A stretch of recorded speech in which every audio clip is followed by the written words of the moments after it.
Hi Hinsters, welcome back to the channel, and if you're new, welcome to Happy Monday Moon Day. And this one is on the Venus in Virgo transit. You can check out the description box below. By the way, if you would like a reading with me or to inquire about anything else that I offer, and because it's Virgo season, I do offer 50% off for Virgo suns and Virgo risings. So take advantage of that if you like. So Venus enters Virgo, yes, on today, September 5th, officially, and is there until September 29th. And this is Venus entering the sign or the temple of Mercury. So to understand this transit, we should think of it as Mercury hosting or being the steward of Venus. And to me, this is a better Venus in Virgo transit than usual, because while Venus is in its detriment in the double-bodied earth sign Virgo, Mercury at the same time is in Libra, the temple of Venus, meaning there's actually mutual reception going on between host and guest. It's a bit like you enter a space you don't particularly vibe with, but the owner of that space knows well what music, what food, what delights you like, and you can anyway rest assured. And I feel this transit will bring us celebration and unions. Mercury will be channeling back an energy of sense and rationale that is offered easily and softly to resolve critical issues. My last video was on the Mercury in Libra retrograde as well. Check that out if you like. And lots of this reflective retrograde energy will also be channeled back to Venus's transit through Virgo. As Venus entered Virgo, it also made this trine to Mars in Gemini. And very soon after, right now actually, as I film, it is making a trine to the moon in Capricorn, which I do view as good omens, those two trines.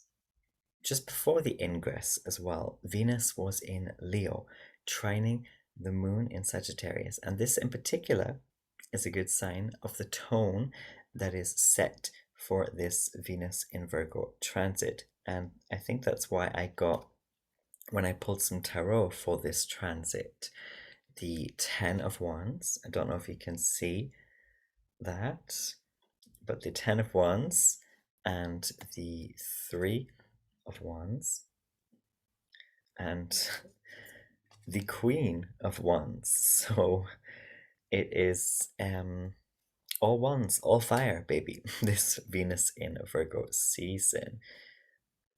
Venus, by the way, is, after the sun, the hottest planet. By the way, if you'd like to watch something that shows very well some of the themes of this Virgo season, I recommend you to watch the Netflix series The Sandman. It shows a lot of Virgo Pisces axis things and lets us know that we do have a retrograde Neptune in Pisces as the Sun and Venus transit Virgo, the opposing sign of Pisces. And so this is very interesting. And around the dates of September 17th, September 23rd, 24th, these oppositional axis energies, Neptune and Venus, Neptune and the Sun, will be especially strong. Now, this transit of Venus in Virgo also brings the spirit of spider, of the spinner, the spindle, of the crone, and of the wheel that must keep on turning, that, you know, that which spins quietly early in the morning, that kind of thing, that kind of energy. But it's also very beautiful. It's very pretty as well. It's like a pretty little wood pigeon, just sort of nestling in the morning light. quietly, just sort of watching things. Virgo is a very good sign to just watch and just listen. And I talked maybe about this in my Virgo season video, but judgmentalism. Try not to be judgmental in Virgo season because it's so easy to be judgmental anyway. It's so easy to be critical, so easy to be harsh. But try before you open that mouth, before you write those words, before you even have that thought, try to look at yourself, your experience, your space, and your path as well. It's the thing or person that you're judging. Does it even have anything to do with your path and where you are going and where you are? Also, Venus in Virgo asks us to punctuate our day with these routine things. So things like walks. Even if you can only get one walk in there, get it in if you can. We are shown how shadow shows up as well, both in waking and sleeping realities. Again, this kind of touches on the Sandman, and this is concrete as well as the subconscious. And Virgo season, a Mercury ruled Virgo. This season is like a flitting between the two all the time. Virgo, Gemini, this flitting between the concrete and the subconscious, but in Virgo season in a much more internal way or internalizing way. When it comes to dreams as well, then beware of how desire may step in and sabotage those dreams. Virgo, often brings us lists and rotas, the making of rotas and schedules. And although sort of building things, putting together plans, and although it would be wise for, or rather, what am I trying to say? Although that's very good to plan and to have structure, especially today with this moon in Capricorn trining Venus in Virgo, that is very good. I would, however, say that it's wise also for many of us not to rehash, especially to obsess over the rehashing or restarting of things just for the sake of it. Virgo will acutely demonstrate to some of us when things are just, a cop out or done in vain or done in that very perfunctory, performative way. And Libra season later will slash us if we have been too perfunctory.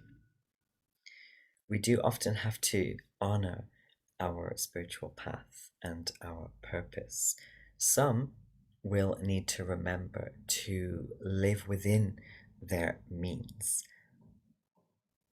and to, honor what is already had, what has already been built. With the moon again in Capricorn, making that sweet trine to Venus in Virgo at the start of this transit.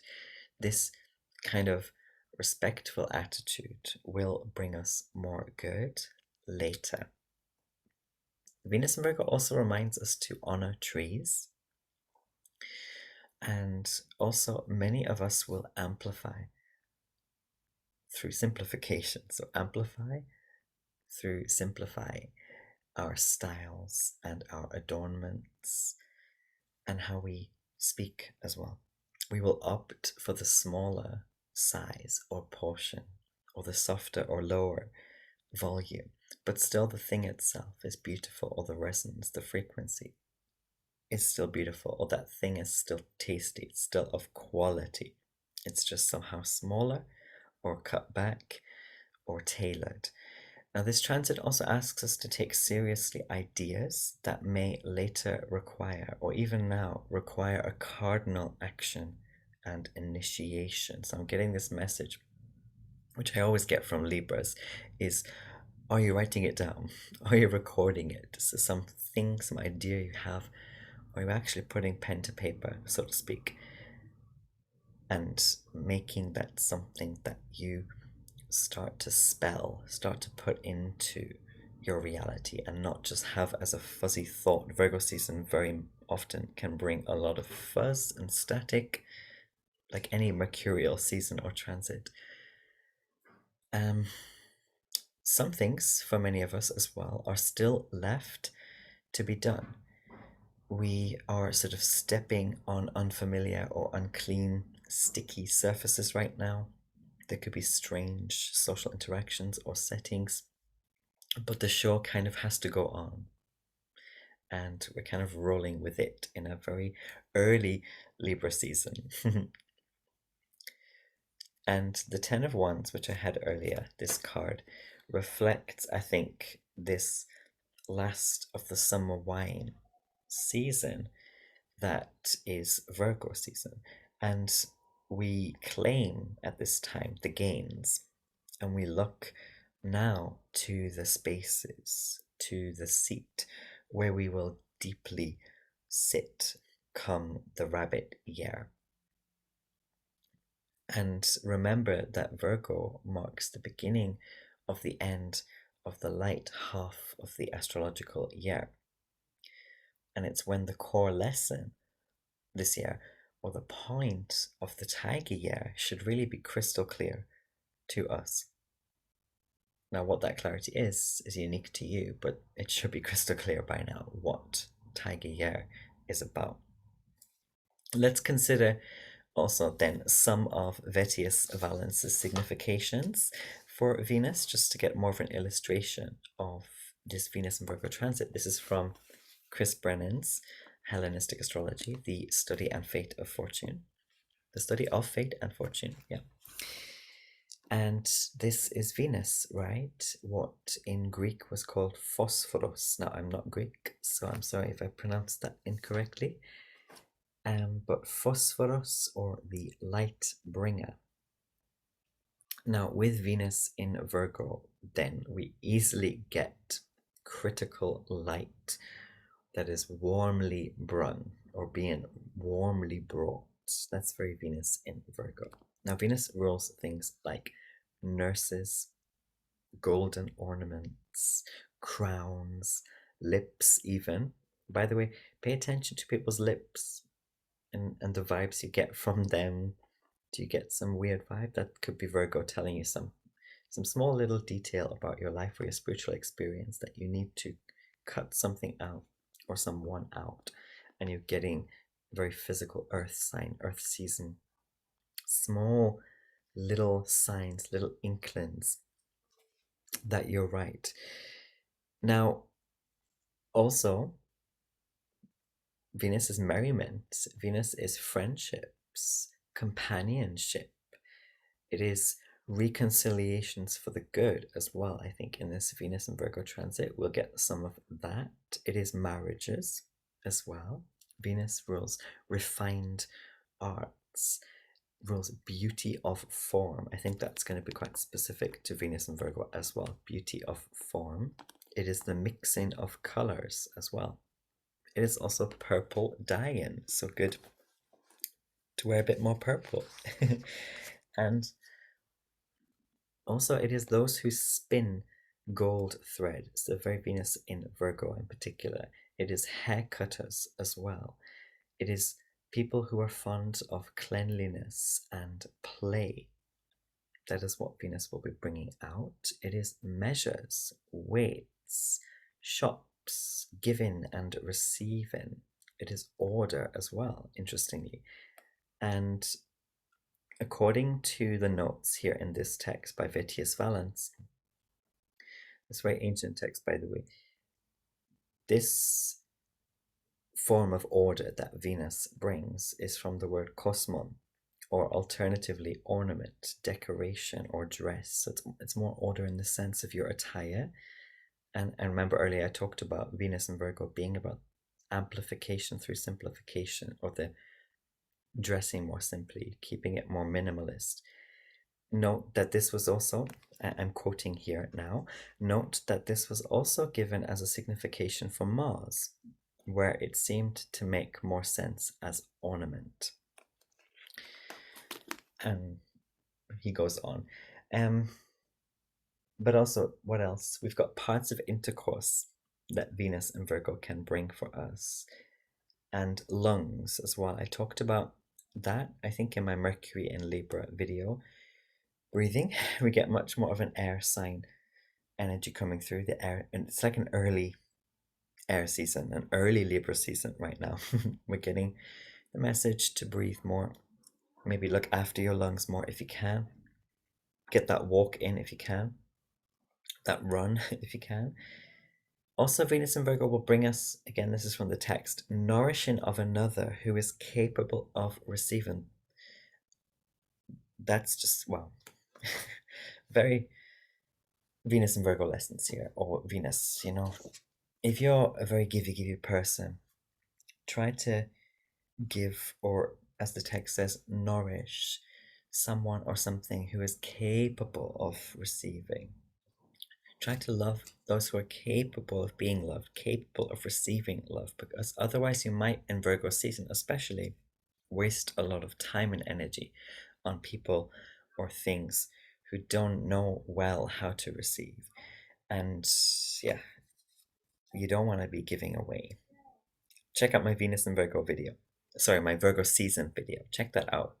In terms of the transition from Virgo to Libra, you don't want to be giving away to the wrong thing or place right now.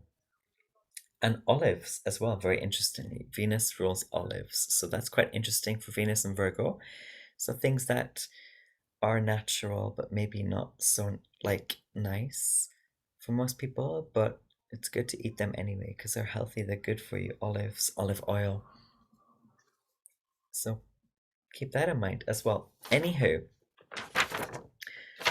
a few things for your rising sign. So this Venus in Virgo transit.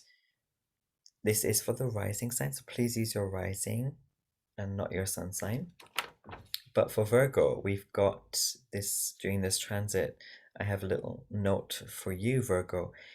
This is like a benefic boost with Venus in Virgo for your health, for you as a person. But you may, Virgo, need to stay focused on your vision. We've got three. What did we get? We had the Three of Wands earlier in the tarot. Focusing on the vision. It's like you can see the ships coming in, but keep your eyes on the prize. Don't drop the ball. Actually be there when the ships do come in and start offloading the booty. Libra, then for Libra, this is lots of potential for secret meetings and private pleasures. This is 12th house stuff. Venus, it does very well in the 12th house actually. Now for Scorpio rising, this is in your 3rd house. This is friends, allies, and them or someone really proving themselves. Scorpio, this is small wishes coming true. This is tiny changes, this tiny Virgoan snippy things bringing you blessings.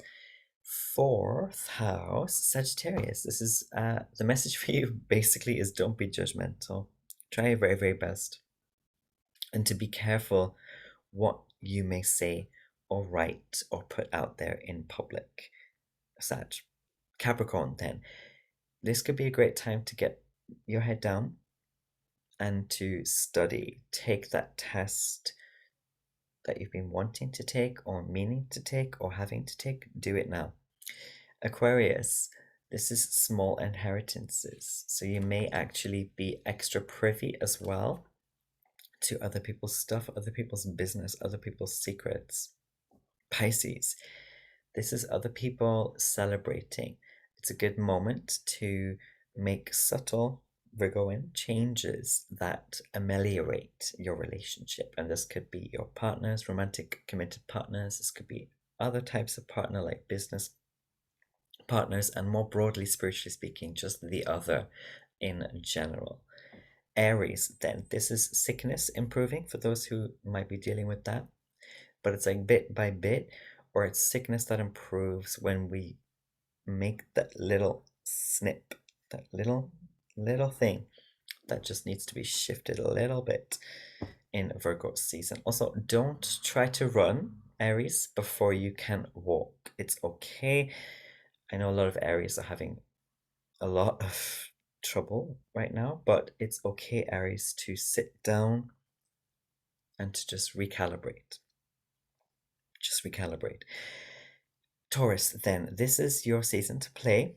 Just be careful that you don't gamble too much, and you may need to save more than you think, Taurus, for the rest of the astrological year. Now, I was also thinking of something to add to this because I made these notes a few days ago, but also for you, Taurus, I had the thought today to be careful in Virgo season or Virgo transits because this is mutable earth, this is sand, right? So sometimes what happens with Taurus is they can do that thing where they just suddenly start giving all their shit away to people, and it's very nice, especially Venus and Virgo. You might have that temptation, Taurus, to loosen things up, but again, for the wrong people or the wrong thing, and just kind of be too givey. It's a weird thing for you because usually fixed earth sign, you very much know like who to what to who, and you don't usually, Taurus, shift. But in Virgo season, it can just loosen you up a bit too much, and you're like, I don't know, you're giving all your savings to a stranger. Be careful. Okay, Gemini, then. There's this itch to go home or to the past in some sense. Also, small, nice internal things might rise up, or they might seem to come from nowhere. Gemini, don't overthink these things, just take them. These are nice things to take. These are small things you should just take. Cancer, then. This is like caring for things like your voice, your projection, and combine, please, Cancer, competence with warmth. When you do that, you will win. If you fixate only on one of them, you won't win, Cancer. So if you're only warm but hopeless, try in Virgo season to just not do that. And if you're only competent but you're cold, it's not really going to have the effect you presume it will. Virgo season can have us presume in a lot of things and they don't work out even though we had the skills or the experience. There's also the delivery.